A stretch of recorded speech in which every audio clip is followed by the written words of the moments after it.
Et oui, on est en dessous des 30 jours pour le halving. Il se passe beaucoup de choses dans le monde de la crypto-monnaie, dans le monde de Bitcoin, dans le monde d'Ethereum. Tellement de choses qu'il va falloir faire un point de là où on en est exactement au niveau du cycle, ce qui se passe, les prévisions que je vais vous proposer et en tout cas ma vision du marché. Vous allez voir, on va passer tout en revue parce qu'il y a vraiment beaucoup de choses à voir.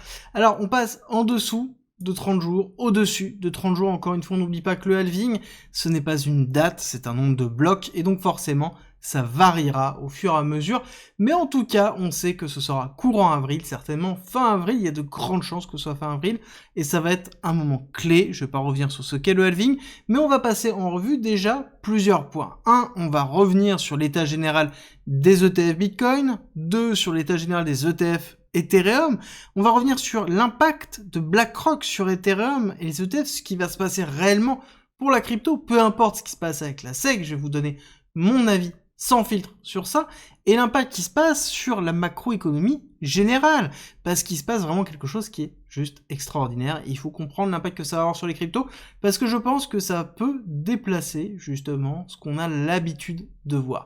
Oui, le cycle est différent, on le sait, on a fait un ATH avant le halving, on a fait un plus haut avant le halving, on a dépassé 70 000 $ avant le halving. C'est quelque chose qui n'est jamais arrivé, mais ça ne veut pas dire qu'on doit oublier ce qui s'est passé avant. Ça veut juste dire que ce cycle aura des spécificités, et justement, il va falloir comprendre l'impact de ces spécificités. On va aller sur les nouvelles, on va aller sur les graphiques, on va aller sur les données on-chain, je vous dis tout. Bonjour, c'est Cryptolyse, j'espère que vous allez bien, et si vous aimez mon contenu et que vous voulez me soutenir, c'est très simple, likez, partagez cette vidéo, partagez la chaîne, et abonnez-vous si ce n'est pas déjà fait, et on commence tout de suite par les ETF Bitcoin, très important, dans lequel on voit un inflow qui est juste colossal, hein. On diminue, certes, mais on était à 12 milliards de dollars, mais c'est des milliards de dollars basés sur le nombre de Bitcoin et qui fluctuent en fonction du prix de BTC, forcément. En tout cas, ce qui est intéressant de voir, c'est qu'on a eu un énorme flux et que là, actuellement, c'est en train de se calmer pour plusieurs raisons que j'ai déjà expliquées dans les quotidiennes, mais il faut comprendre que là, actuellement, on a une forme d'instabilité au niveau de l'économie américaine et donc forcément, on a une forme de respiration au niveau des inflows, mais ça, vous allez voir que c'est juste temporaire. En tout cas, on voit que Grayscale est toujours en train de vendre massivement, mais ça je vous avais prévenu depuis longtemps, hein. Je veux dire, on voit bien ici le nombre de BTC détenus par Grayscale, on voit que ça diminue vraiment très fortement et je pense qu'on arrivera très rapidement aux alentours des 15%, allez, maximum, et après ça diminuera peut-être tout doucement, mais en tout cas, ce qui est sûr, c'est qu'on a une libération massive de BTC par Grayscale, et ce qui était attendu, ce qui était normal, et ce que on avait déjà vu venir à un moment donné, quand on voit que les frais de transaction sont à 1,5, le fait de détenir, en fait, tout simplement des parts de Grayscale Capital, de GBTC, on vous prélève tous les ans 1,5% de frais de gestion. C'est juste énorme quand on voit les autres qui sont à 0,25, donc c'est normal d'avoir de la vente, c'est normal de transférer vers d'autres, mais c'est aussi normal de prendre des profits et de sortir. Beaucoup étaient bloqués dans Grayscale Capital depuis plusieurs années, ne pouvant vendre leur part parce qu'ils allaient encaisser une perte. Donc c'était vraiment important, ça y est, on repasse en positif, donc les gens vendent. Oui, on diminue au niveau des ETF. Mais on n'oublie pas que on achète toujours énormément de BTC. On achète en moyenne entre 15 000 et 30 000 BTC par semaine au niveau des ETF. C'est énorme en termes d'achat, surtout quand on regarde que on produit 6 000 BTC actuellement. Encore une fois, je vous remets, nous sommes à 30 jours du halving.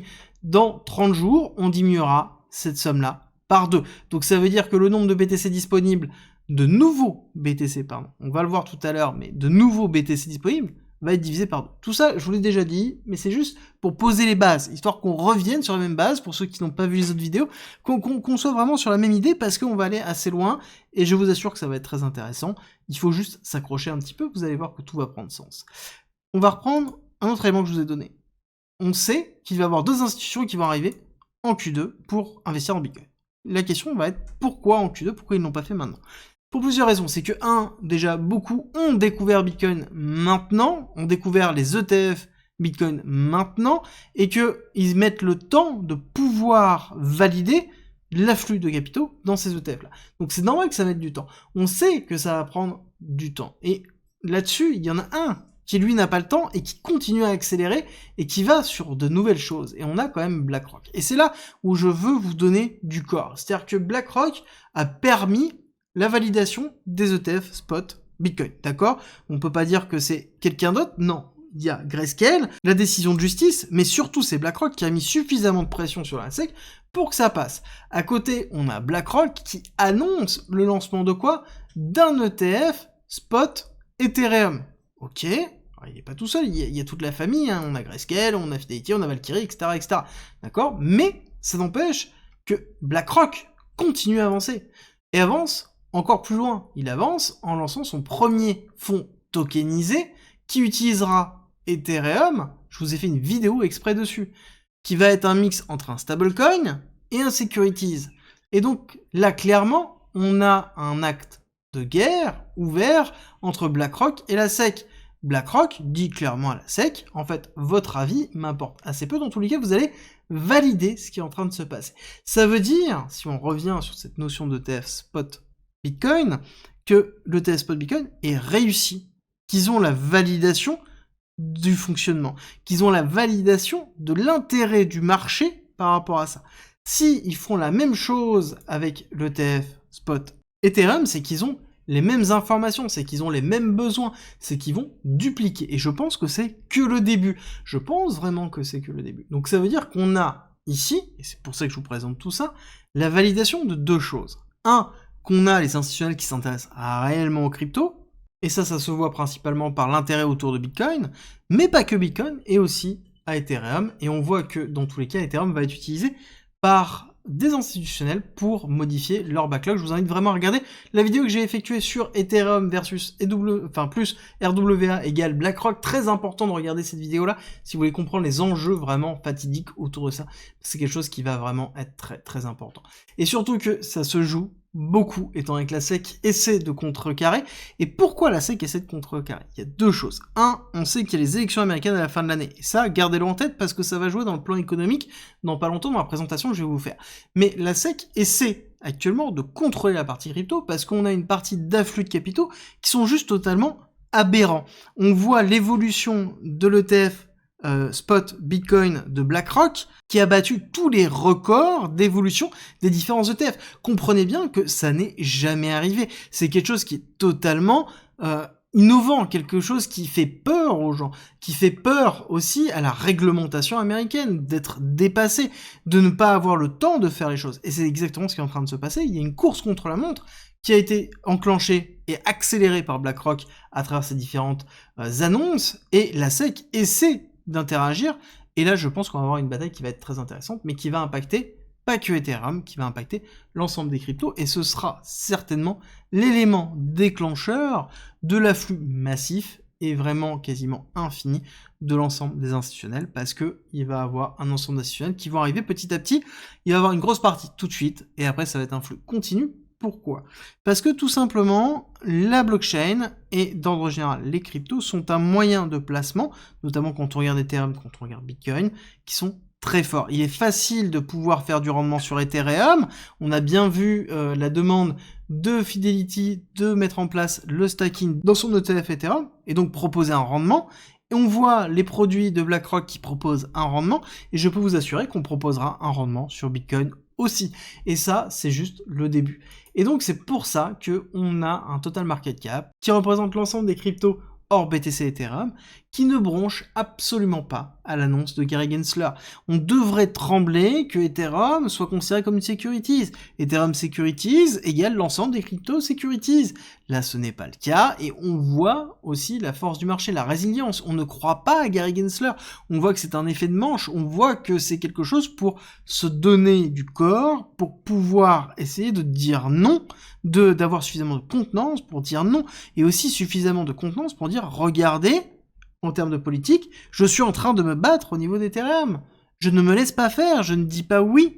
Et ça, c'est très important, parce qu'on sait très bien que la tête de Gary Gensler, si jamais on change d'électorat, si jamais on change de présidence aux USA, sautera dès l'instant de l'investiture du nouveau président. Et ça, c'est très important, et même si je pense, si on ne change pas, ou en tout cas il y a un changement de l'équipe, je pense que la tête de Gary Gensler sautera assez rapidement. Et ça, c'est vraiment important, et c'est pour ça qu'on n'a pas de réaction au niveau du total market cap, et ce qui est vraiment important. Mais du coup, qu'est-ce qui se passe si on relie tout ça, parce que je parle beaucoup d'élections américaines, avec l'économie américaine. Et c'est très intéressant de voir, là c'est en trimestre, c'est en 12 mois, excuse-moi, c'est à l'année, parce que c'est vraiment important, et je vais même vous retirer tout ça, hein, pour bien voir en fait la puissance de l'économie américaine. Sur l'année 2023, on a arraché la crise entière. D'accord ? On a ravalé entièrement la bougie. L'année 2024 commence sur les chapeaux de roue où on a fait déjà la moitié de la bougie précédente. D'accord ? Je répète, en un trimestre, on a fait soit 50%, 55% de la bougie de l'année précédente. Alors qu'on sort de crise, alors qu'on est toujours sur des taux 5,5, des taux fédérales, donc on n'a pas de liquidité, on a une peur de la crise bancaire aux USA, et pourtant le SP500 est au plus haut. Et ça, c'est très important parce que on va comprendre pourquoi. Je vous en parle depuis longtemps, je vous ai déjà montré ce graphique, c'est le SP500 divisé par l'impression monétaire.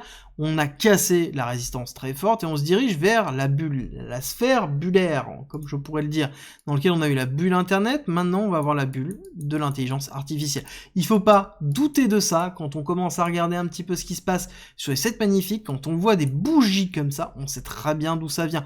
En fait, les 7 magnifiques n'ont absolument pas besoin d'avoir plus de liquidité. Ils sont capables de s'adapter, et surtout un qui est juste stratosphérique, Nvidia. Regardez l'impact de l'intelligence artificielle de Nvidia. Alors beaucoup l'ont comparé avec Cisco, l'action de Cisco durant la bulle Internet, en disant que c'est la même chose, on est dans la même courbe, on est dans une phase d'hyperaccélération. Je suis tout à fait d'accord, on est dans une phase d'hyperaccélération, et quand on compare justement Nvidia à BTC, on pourrait même se dire, en fait Nvidia surperforme BTC, et je pense que c'est pas trop loin. Je prépare un petit graphique pour vous montrer ça, vous inquiétez pas, mais c'est pour vous montrer à quel point il va avoir un impact de l'intelligence artificielle dans l'économie mondiale, dans la vie de tous les jours des entreprises et ensuite des utilisateurs.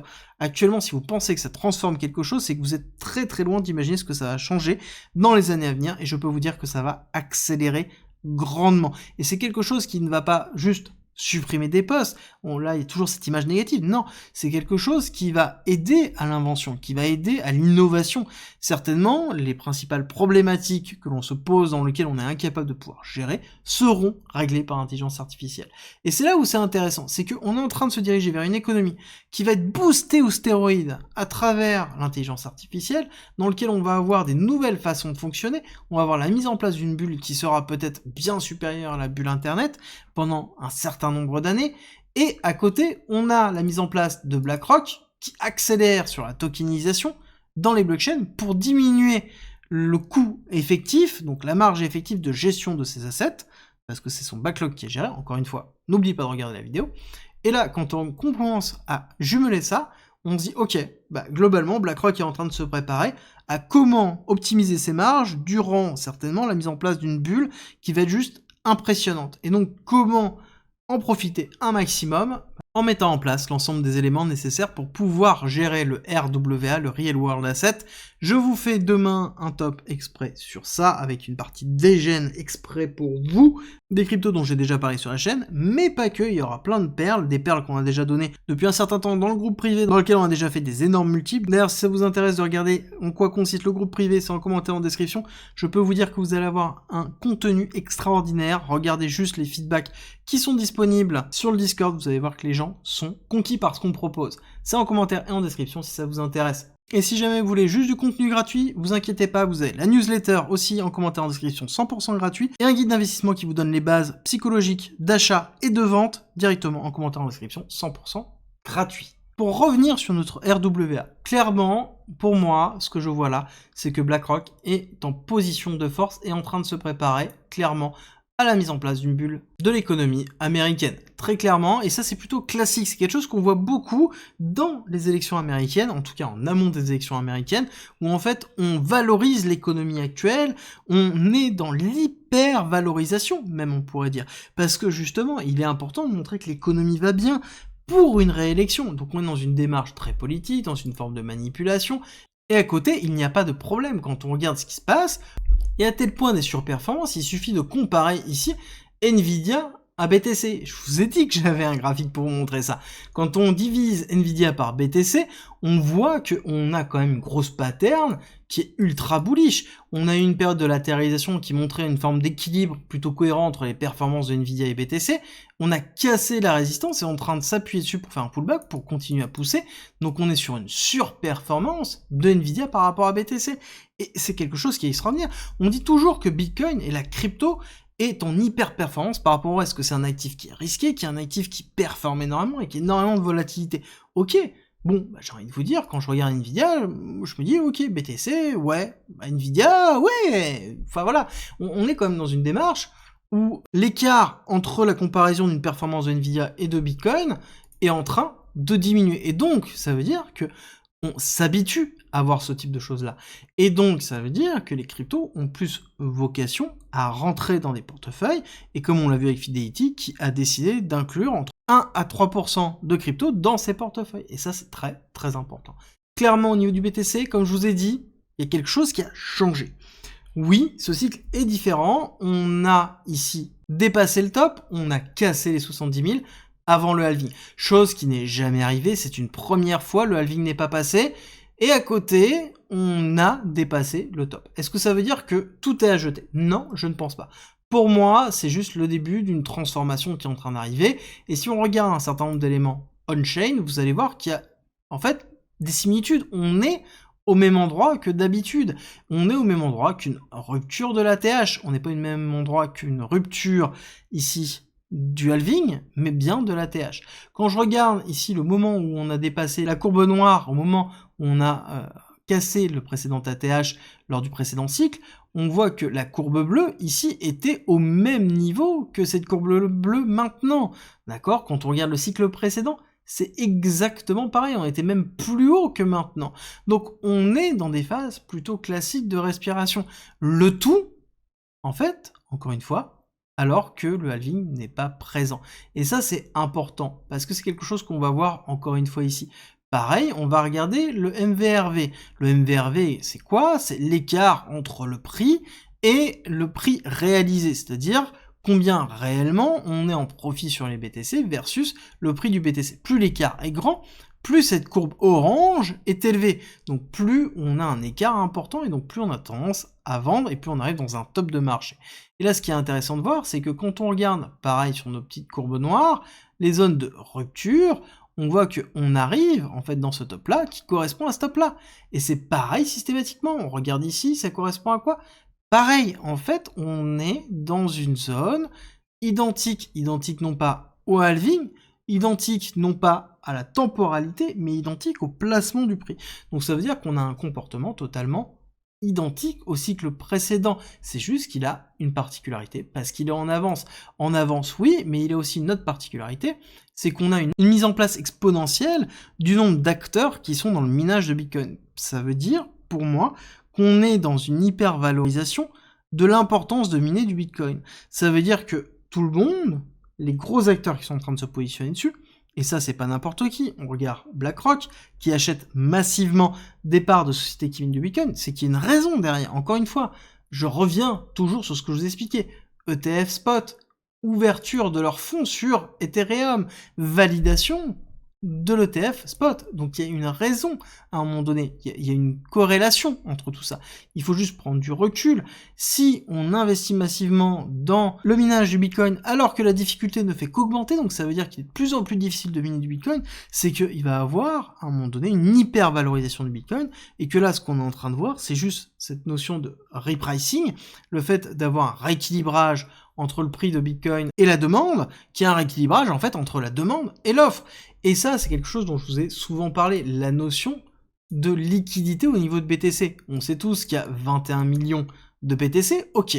Mais il n'y en a pas 21 millions disponibles à la vente. Déjà de base, parce qu'il n'y en a pas 21 millions qui sont minés, mais aussi parce qu'il y a une part qui est très conséquente, qui a été perdue, qui a été bloquée sur des wallets, et il y a une part croissant de personnes qui ne veulent pas vendre. Si on prend l'exemple juste de Michael Saylor, alors là-dessus vous allez me dire oui, mais c'est pas entre ce qui... Oui, ok, mais pour l'instant, je veux pas être méchant, mais c'est le seul, quasiment le seul, qui n'a jamais vendu de Bitcoin, quasiment. D'accord? Et qui ne fait que acheter. Bref, actuellement, c'est quelqu'un qui vendra difficilement. Son but n'est pas de vendre. Il y a de plus en plus de personnes qui sont justement conquis par ce qu'est Bitcoin et la représentation de Bitcoin comme étant actif de conservation de valeur. Et donc, on n'aura pas de vente. Et donc, s'il n'y a pas 21 millions de Bitcoin, il y en a moitié moins. Et cette liquidité disponible a vocation à diminuer petit à petit en fonction du temps, parce que de plus en plus de personnes vont perdre leur Bitcoin, de plus en plus de personnes vont ou ne vont pas vendre justement leur Bitcoin, vont les conserver, et donc plus on va se diriger dans le temps, plus on aura un nombre de Bitcoin qui va diminuer. Donc d'un côté, on va avoir le nombre de Bitcoin qui va chuter, et à côté, on va avoir une augmentation de quoi ? De la demande. On va avoir une augmentation de la demande à travers les ETF, à travers les institutionnels qui vont rentrer. On a parlé dans les quotidiennes des derniers jours de voir le fonds japonais qui représente 1500 milliards de dollars penser à s'exposer à Bitcoin à travers les ETF. On est dans une volonté, dans une représentation que les cryptos deviennent acceptables, ne sont plus l'arme de la mafia pour blanchir l'argent. Et cette image-là, plus on va arriver à s'en éloigner, plus on aura la capacité d'avoir des liquidités et on aura un choc de demande. Et ça, comment ça se gère ? Tout simplement par une notion de repricing. D'accord ? Le repricing, ça va être le rééquilibrage du prix en fonction de l'offre et de la demande. Et ça, c'est quelque chose qui a toujours été attendu, mais jamais effectif. Et là, on a la preuve que ça fonctionne. On a la preuve que ça arrive. On voit les alertes qui sont en train d'être données. On voit le placement qui est en train de se faire au niveau de BlackRock.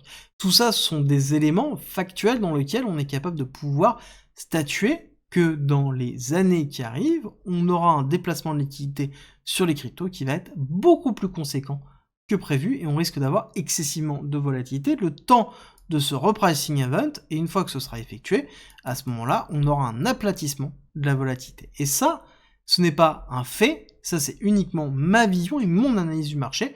Vous dites-moi ce que vous en pensez en commentaire, mais c'est vraiment ma vision générale. Et où on en est au niveau de ce marché ? Ce qui est intéressant de voir, c'est qu'on est quand même bien placé dans le Fear Green Index. On n'oublie pas que plus on se dirige vers le vert, plus on est cupide, plus on a des risques de retournement de marché et de liquidation. Mais ça ne veut pas dire que si on rentre dans la cupidité, forcément, c'est la fin du bull run. Si on regarde ici, et c'est toujours intéressant de le voir, c'est qu'on voit bien qu'on est arrivé dans la période de grid de cupidité très très rapidement, et puis on a continué à pousser, hein. Je veux dire, grid ici en étant à 15 000, on a terminé à 63 000, on a eu quand même des belles performances qui sont arrivées. Donc on prend du recul, on voit très bien qu'il y a des éléments propres du cycle, et que pour moi, on va continuer à pousser. Quand on regarde la totalité des cryptos en dehors de BTC et Ethereum, on voit que même les altcoins continuent à pousser, n'ont pas peur de la SEC. On a réellement une préparation d'un marché qui se dit « Ok, je vais avoir de l'inflow qui est en train de se passer ». Quand on regarde en mois ce qui se passe au niveau de Bitcoin, on place le halving. J'ai laissé mes deux débuts BR et Take Profit qui sont la représentation historique que j'avais parce que je l'ai toujours en tête et que ça me permettra de réévaluer ce que j'ai effectué par rapport à ce cycle-là. Mais on va rentrer dans un nouveau cycle en passant le halving. La question qu'il faut se poser, c'est est-ce que la respiration que l'on a maintenant est une respiration cohérente ? Je vous ai déjà défini mon point de vue que oui, on a dépassé un ATH, on a des prises de profit, on est en avance du halving, enfin on est en préparation du halving, donc forcément on a un marché qui va se calmer, qui va respirer, qui va retracer légèrement, mais ça ne veut pas dire que c'est la fin du bull run, ça ne veut pas dire qu'on retourne à 10 000, ça ne veut pas dire qu'on retourne à 20 000, ça veut juste dire qu'on est dans une phase d'hyper-respiration pour préparer la suite, et c'est justement la beauté de la chose, et ça ne veut pas dire que le début d'une bull run ne sera pas dans les dates que j'ai définies, on pourrait très bien ranger dans cette partie-là, et avoir une hyper-accélération.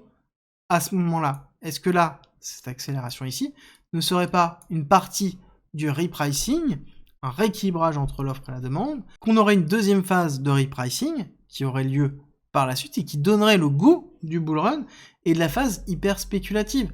Encore une fois, on est très loin, il y a des éléments qui sont marquant. Si jamais on a Coinbase qui devient numéro 1 dans les applications téléchargées aux USA, là on aura un signal de top vraiment très fort.